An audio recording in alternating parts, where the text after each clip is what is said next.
We're big fans of uncomfortable honesty around here, and the Colorado Republican Party dropped some on its supporters today.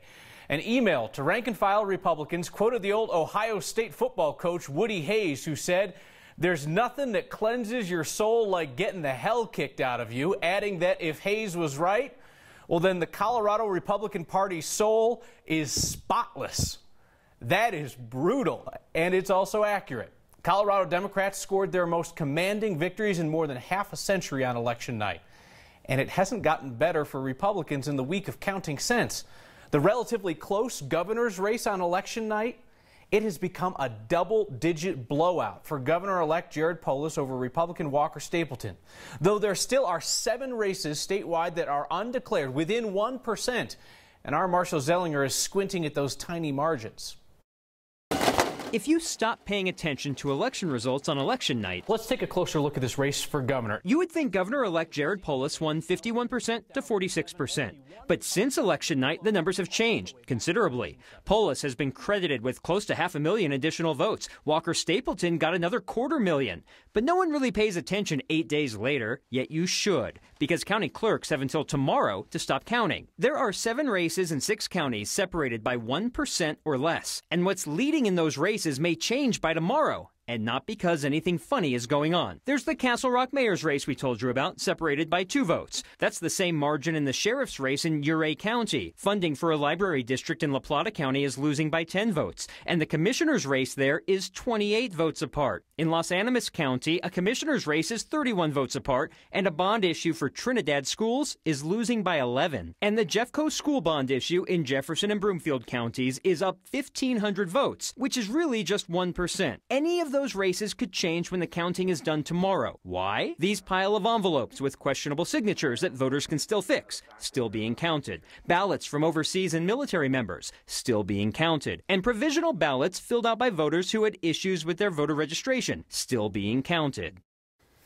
4 of those races, including that Castle Rock mayor's race, may lead to a recount if they're less than half of 1% apart. But a recount, Kyle, doesn't mean the result will change. In fact, it shouldn't. If it does change by much, that's going to mean a few more questions for me to be asking. I imagine so. So while we were napping, the governor's race became a 10-point blowout. We look back through 40 years of election history in Colorado, and governor's races being a blowout, well, that's common practice. Except for 2 races that were not the blowout, and I tried to guess. I got one of those right. You got the other one right.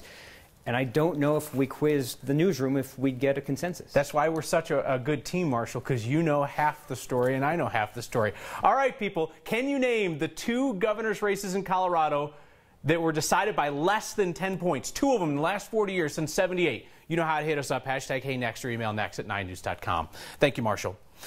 Colorado is losing its voice of reason on the issue of voter fraud. Republican Secretary of State Wayne Williams literally laughed at the baseless claims made by President Trump back in 2016.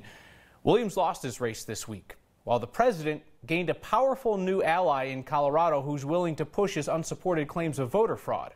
Senator Cory Gardner.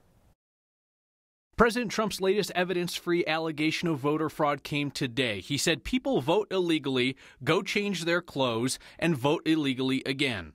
Colorado's Republican Senator Cory Gardner has been beating the same voter fraud drum, defending accusations that Arizona cooked the books without giving evidence. By throwing that language in there, as you know, it automatically polarizes the 2 sides. This minute language like that gets used. Well, look, there's a lot of releases that are going to go out that I don't see, and I'm not familiar with this one. But what I do think is important, and it's not the first time that somebody's been accused of cooking the books or rigging the outcome of an election. I think that's what the last 2 years have been about, by Democrats trying to go after President Trump on that as well. Contrast Senator Gardner's wink, wink, nod, nod to unsupported allegations of voter fraud with outgoing Republican Secretary of State Wayne Williams. He laughed at President Trump's baseless allegation that millions of people voted illegally in 2016. What is the political wisdom in questioning the outcome of an election you've won?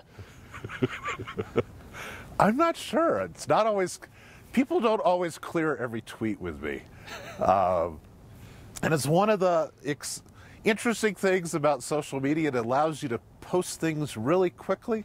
And sometimes you might think differently if you had more time to think about it. Colorado's next Secretary of State, Democrat Jena Griswold, has suggested she's going to make the office more activist. She's going to go after campaign finance violations. That is sure to stoke Republican concerns about the fairness of Colorado's elections, which not even President Trump and Senator Gardner are questioning, nor the chairman of Colorado's Republican Party. I think we have, by many objective and subjective standards, the safest election system in the country, and we have, at least until the new one takes over, the most competent and character-laden Secretary of State in the country. Here's my view. You can see how this could take a politically divided state like Colorado and just tear neighbors apart if Coloradans no longer have faith that their elections are fair. And that is looking increasingly likely so long as President Trump and Senator Gardner keep casting doubt on whether our elections are real with their unsupported allegations of voter fraud. The largest source of methane emissions in the U.S. are cow burps plus cow manure. But you can't exactly haul a bunch of cows to testify before federal regulators, so today the feds scrutinized the actions of the next largest producer of methane emissions. That would be oil and gas companies. And don't you know, the only public hearing in all of America happened in Denver. The cows were not in attendance. Our Anusha Roy was.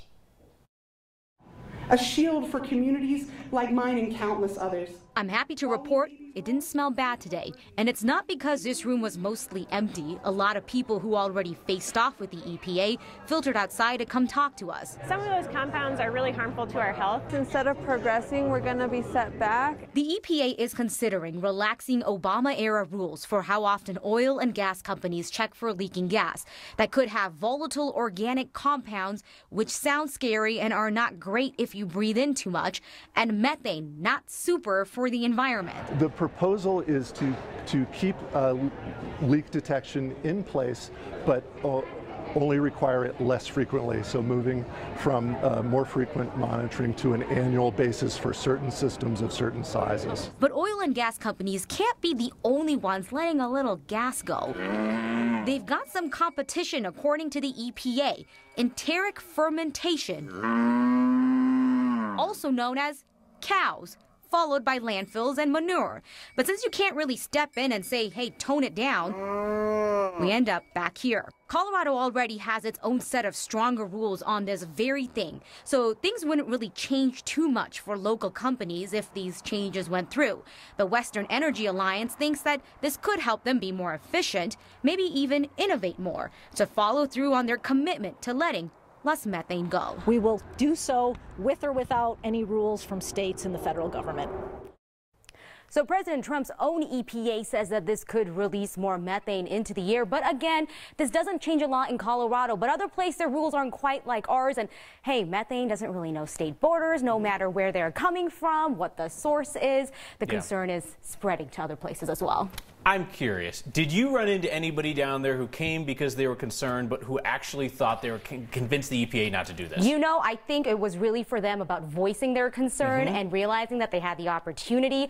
We asked the EPA, how seriously are you going to take all of this into account? Can it change the course of this? And they said they will take everyone's comments, whether it's online or in person. But those cows, though. Those cows, I tell ya. All right, thank you, Nusha. Denver Public Works and Parks and Rec both got some shade on Twitter this week because of spotty maintenance of shady spots. Jonathan Furtick snapped photos of the bike path at Cherry Creek Trail and 14th, dinged the city for the fact that there was ice and snow still standing in the shady areas. Hey, you can't say Denver isn't responsive because that tweet was spotted by a city worker and that led to the Cherry Creek Trail getting plowed. Spokeswoman told us all the trails are typically plowed after a snowstorm. Public Works said 14th Avenue is one of the city's newer protected bikeways, and they were frank. They said that they had just forgotten to add it to this winter's plow list. Our investigative unit here at 9 News has been reporting on a hidden problem in our area. You got burnt out caregivers who are dumping family members who have dementia, just abandoning them at hospitals. Here's investigative reporter Jeremy Hohola with his personal thoughts on the stranded.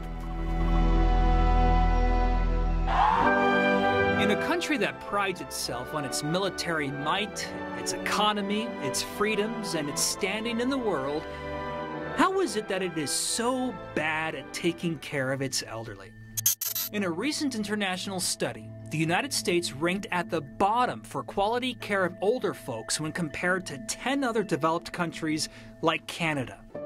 The story of Jerry Ellingson, an 80-year-old man with Alzheimer's abandoned by his family, shocked our investigative unit at 9 News. A sad, sad circus. He was found wandering around at the airport alone after his daughter sent him on a one-way flight to Denver because she was done taking care of him. She could care less about her dad. I mean, that's terrible. Jerry's story, while extreme, is a symptom of a broken healthcare system that lacks the ability to care for those who can't care for themselves. As we discovered horrific cases of at-risk adults abandoned and then stranded in local hospitals, sometimes for years, what is equally horrific is a lack of ideas or solutions to save these lost people.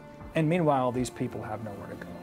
They're often still at our hospitals. What's the fix here? I wish there was a silver bullet solution. It is the question. I can't tell you today that we've come up with any solution. There is no magic wand. But I don't know how to fix it either. Hospitals have become de facto warehouses for the unwanted and helpless. And while we are proud of our country for many good reasons, the United States is not united in its care of those who made our country so great. Tonight at 10 o'clock, Jeremy's looking at how the state government has tried to solve part of this problem, yet that solution is stuck. Before we get back, gotta let me know if you can name the 2 governor's races in Colorado in the last 40 years that were decided by less than 10 points. In case if they're out in the cold and they don't have enough money to get a hat. A 9-year-old Coloradan saw a solution. I love his heart. You know, I absolutely adore his heart. It's a sign someone crossed a line, and it's happened more than once. And Only Next is giving the final word to the popular troll getting booted out of Breckenridge. Hi, it's me, Isaac Hartstone. Week we'll be discussing the state of Colorado. Like, is it better to buy or rent? Can you really get by without a car? I'm going to try to give up my car for 1 week in Denver. And how do you get by through the holidays on a budget? Join us weekday mornings for Getting By Week. Oops, wrong graphic. We're gonna zip past this one. Oh, God. Oh, here's Birdie. Taking my dog right now. Oh my gosh, This place was saving my life, providing me that which I couldn't provide for myself. The homeless and less fortunate just need a second chance and a second opportunity. The Food Bank of the Rockies is everything. As a human being, we have an obligation to our fellow man. If you're donating for any other reason, you're donating for your own humanity. We need your help. Donate non-perishable food, clothing, toys, and cash to 9Cares Colorado Shares on November 17th. Give someone in need a second chance. Todo está bien. Did you have a good summer? I'm on track to do something good. Our school, come on. We love weird kids. This is me. That place was like wow. It's going to be great today. I think that's amazing. I want to welcome everybody. That girl portrays determination. That was a tight squeeze. Oh, wow. Keeping my fingers crossed. The whole idea of Next is that we want you to hear things and say, right on, that's what I'm thinking. And we also want you to hear things that make you squirm a little bit, make you uncomfortable, perspectives that you might not have considered, but are still thoughtful. And it's okay if you hear things that you don't like, because you're smart enough to decide whether or not you agree with it. Let's consider different perspectives. Let's give you good information so that you can make smart choices. You should expect to see and hear things that you have not seen and heard anywhere else. We all want, our community to be a better place. And how do we do that? By informing the community, by being a part of the community, and by listening to the community. All right, smart people, could you come up with the 2 Colorado governor's races in the last 40 years that were not double-digit blowouts? I couldn't get them both. I knew the governor, John Hickenlooper, would squeak by Bob Beaupre by 3 points in 2014, but I couldn't have told you that Bill Owens' original election in 1998 was such a tight one, less than a 1-point win over Gail Schottler. It's a sign that the folks at the Hornet in Denver would prefer people use the front door. Yes, that is how they like you to come into the restaurant at First and Broadway. Not drive through our window, no. Sunday night. That would be manager Misty 40. She's seen that window busted twice this year. Car drove clear through it on the 14th. It's happened a few other times. Damage hasn't slowed the restaurant. They just, prefer that you walk in, not drive in.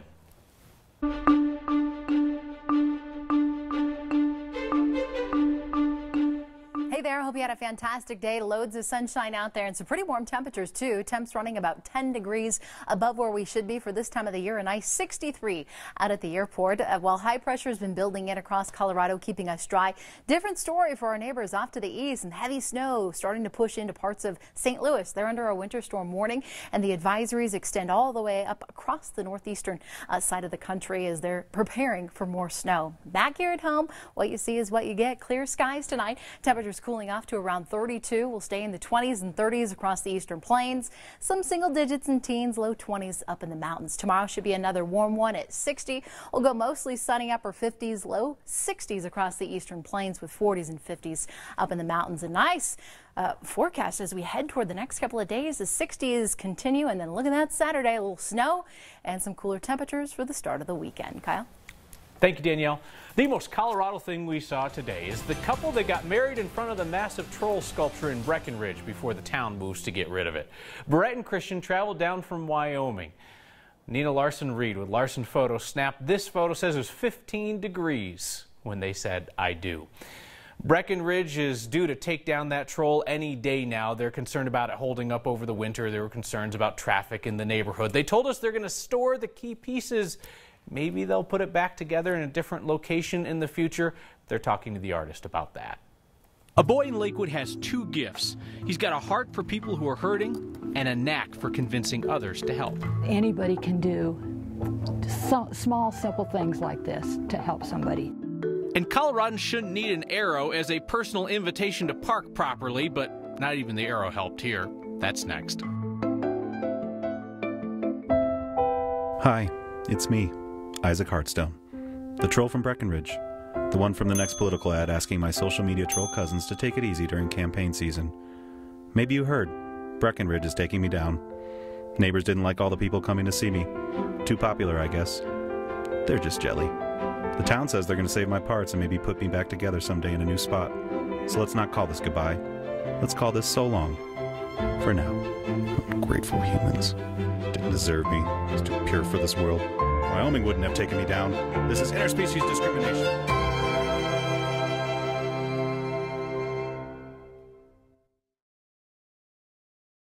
These girls are too much. Can I have your attention, everyone? That depends. Are you a cat video? Too funny. Here's your fish of the day. That day is last Monday. Too wild. Together. Caroline's got a date tonight. It's not a joke. I'm really going on a date. Stop it. Oh my gosh, I'm gonna pee. Two broke girls. 5 nights a week on Channel 20. Did you know that 1 in 3 women in the United States experience rape, physical violence, and/or stalking by an intimate partner in their lifetime? This could be your mother, sister, daughter, or best friend. Safe House Denver provides safe shelter and comprehensive services to adults, children, and youth experiencing domestic violence. Visit safehouse-denver.org to learn how to help someone you suspect is experiencing abuse, or to learn about volunteer opportunities, donations, and other ways you can get involved. You think it's the end. You're not gonna live. We were in a moment of terror. It was just a horrible scene. I turned around and looked at my house, and I realized that I didn't have a house anymore.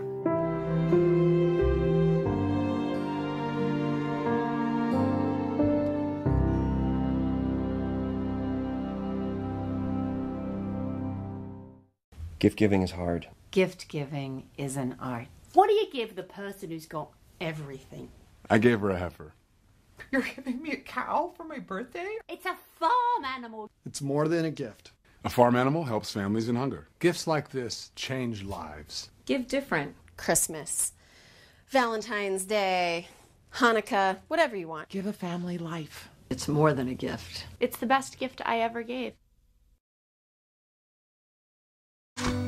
My matchsticks, matchbox, matching tie to matching socks. You don't know why, but you're really special to match point, match game. You and I are not the same, but I can tell that you're really special to me. There's something I can give to make you laugh, to help you live. We're the perfect match, and you're really special to me.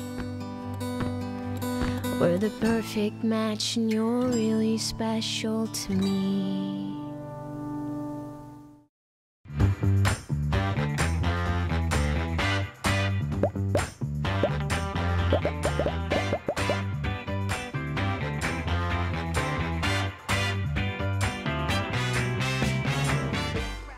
Temperatures drop, the need for warm clothes rises. One family has been preparing for this moment since last winter, the moment when more of our neighbors will be in need. Our photojournalist Mike Grady met up with them at a little nook at the Belmar Library. It doesn't take much to help somebody. We learned that from our family, from my parents, from my aunts, from my grandma. They all kind of taught us to give back to other people. I'm working on a hat for one of the many people who cannot afford a hat. In case if they're out in the cold and they don't have enough money to get a hat. My grandnephew Alex, who started a project. Alex's Warm Hat Project. Alex's Warm Hat Project. This is my son Alex. I saw a news article of a person who was discharged from the hospital in a hospital gown and socks waiting at a bus stop in the snow. His big heart saw that and he just, thought, we need to do something about other people. My mom watched some videos and taught me how. You got it? Yep. Except for Aunt Sherry, everybody else learned to knit on YouTube. I'm counting. And she knits real knit, not loom knit.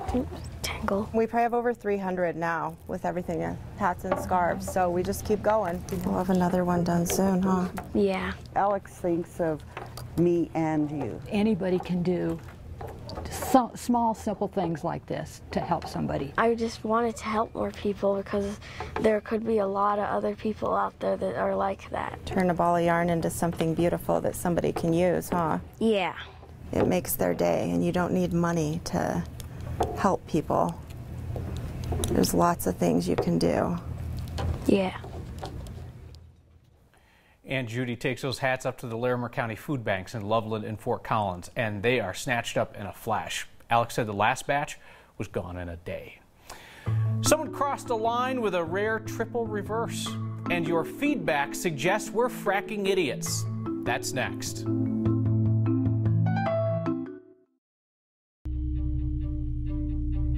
Deserted, abandoned, alone. More and more people are finding themselves stranded in Denver hospitals with nobody to take them in. The government fix? We can't make it work. It hasn't gone anywhere. That is a true statement. Are lawmakers doing anything to fix this problem? How many people have you been able to help so far? Zero. Zero. Is that the best Colorado can do? We investigate tonight on 9 News at 10. I'm Corey Rose, sharing Colorado stories. 9 News, everywhere.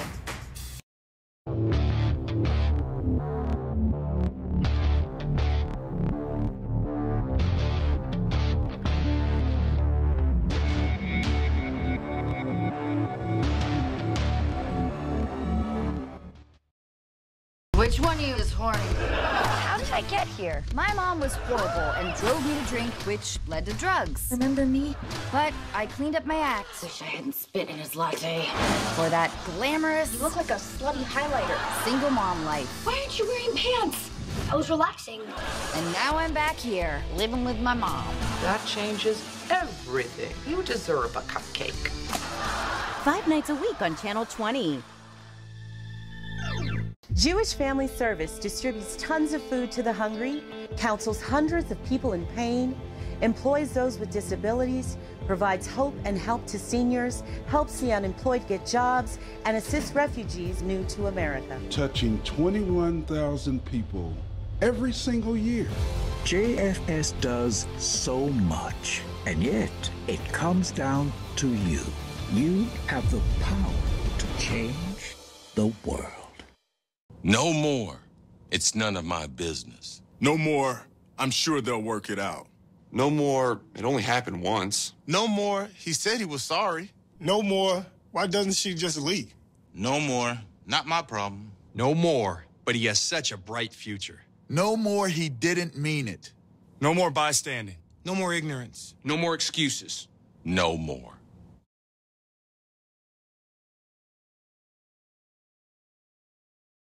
To keep you and your family safe, it's important to be cautious.